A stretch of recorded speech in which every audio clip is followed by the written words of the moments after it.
दोस्तों, आज फिर एक छोटी सी कहानी के साथ आप लोगों से जुड़ते हैं। आसी आज बहुत गुस्से में थी और उसे गुस्सा होना भी लाजमी था। उसे लगता था कि मोहल्ले की सभी बहुओं में सबसे ज़्यादा दुखी वही है। शाम को जब उसके पति अभिषेक घर आए तो आशी ने अपना सारा गुस्सा उन पर निकालना शुरू कर दिया। सारे घर का काम मुझे ही करना पड़ता है, आशी ने शिकायत भरे लहजे में कहा।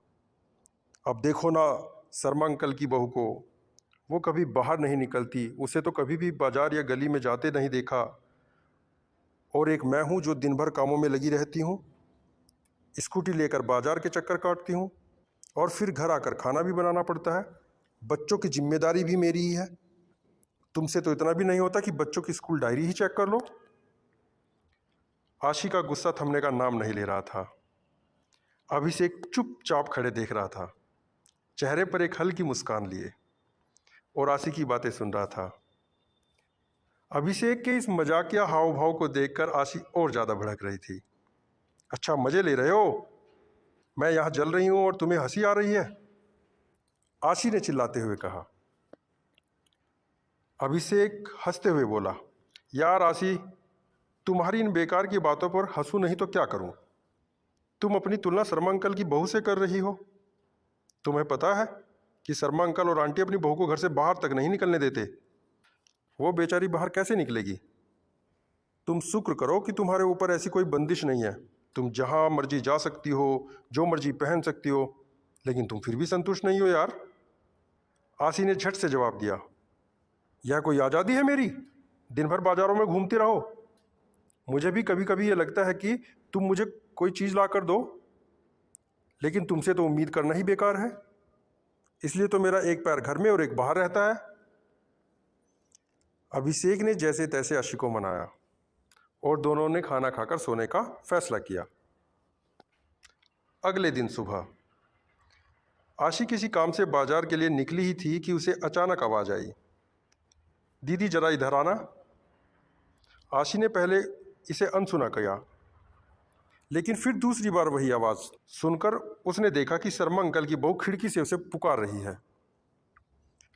आशी उसके पास गई तो वह बोली, भाभी क्या आप मुझे लाल रंग की नैन पॉलिश ला दोगी?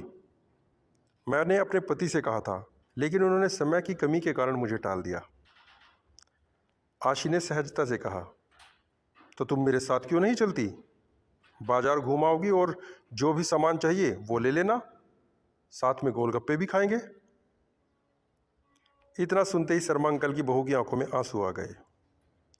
उसने रूंधे हुए गले से कहा, दीदी मेरी किस्मत आपके जैसी नहीं है। मैं अपनी पसंद से कुछ भी नहीं खरीद सकती। जो भी घर वाले अपनी पसंद से लाकर देते हैं मुझे वही पहनना पड़ता है। मेरी सास मुझे कहती है कि बहू को चारदीवारी में रहना चाहिए। बाहर जाना तो दूर, मैं पड़ोसियों से बात भी नहीं कर सकती। अचानक पीछे से उसकी सास की आवाज़ आई और बहू घबराते हुए दौड़कर वापस चली गई।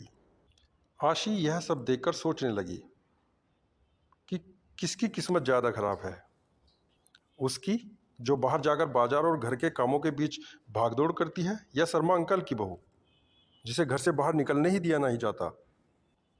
आशी ने हमेशा सोचा था कि शर्मा अंकल की बहू के तो मज़े हैं, उसे घर बैठे सब कुछ मिल जाता है, पर अब उसे एहसास हुआ कि उसकी ज़िंदगी कहीं ज़्यादा बेहतर है। चाहे काम के बहाने ही सही, आशी घर से बाहर तो निकलती है, अपनी मर्जी से शॉपिंग तो करती है, अपनी इच्छाएं तो पूरी करती है। अगर उसे भी चारदीवारी में कैद कर दिया जाता तो वह भी ऐसे ही तड़पती रहती, जैसे शर्मा अंकल की बहू आज तड़प रही है। आखिरकार आशी को समझ में आ गया कि जैसा हमें बाहर से दिखाई देता है, असल में सच्चाई वैसी नहीं होती। उसे यह एहसास हुआ कि जो मिला है उसमें संतुष्ट रहना चाहिए, क्योंकि भगवान ने जो दिया है वह हमारे लिए सबसे बेहतर है। ये एक छोटी सी कहानी